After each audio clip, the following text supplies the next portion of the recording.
It's been 3 days since President Donald Trump took office, and he has come out swinging. On the 2024 campaign trail, he promised to bring rapid and sweeping change to American government and society if he were re-elected. Some of his policies and reforms will take time and congressional legislation to enact.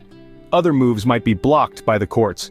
In the first days of his presidency, however, Trump has already made waves with dozens of unilateral orders and actions that represent a substantial expansion of White House power. For many of his supporters, so far, it looks like he has delivered on his promises. He signed all the executive orders that he told us he was going to do, said 68-year-old Rick Frazier, a loyal Trump supporter from Ohio who has attended more than 80 of his rallies. I'm satisfied with all that. That has been cause for concern among some.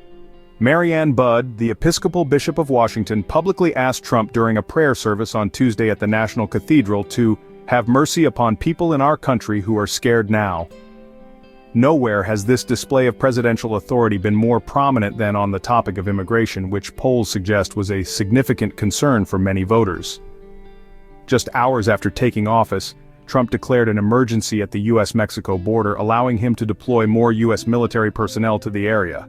He effectively closed the country to all new asylum seekers and suspended already approved resettlement flights for refugees.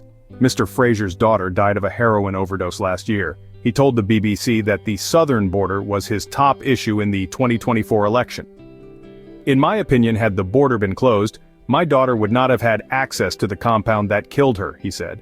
Trump has also ordered authorities to stop granting automatic citizenship to the children of undocumented migrants born on American soil, setting up a lengthy legal battle over what had previously been viewed by courts as a constitutional guarantee. One step that Trump repeatedly promised, but has yet to show signs of implementing, is mass deportations of migrants who crossed illegally into the U.S., something he said would start on day one of his presidency. While some Trump officials have said the deportation process has begun, there have been no signs yet of the kind of law enforcement raids or other expansive actions that would be necessary to detain and remove the millions of undocumented migrants who currently reside in the U.S. Brian Lanza, who previously served as a senior advisor to Trump, told the BBC's Americast podcast that the total number of deportations is less important than the message it sends. It's never about a number, he said, it's more about the PR. If you deport 1 million undocumented migrants, he said, then the rest will start wondering if they're next and take steps to return to their home countries.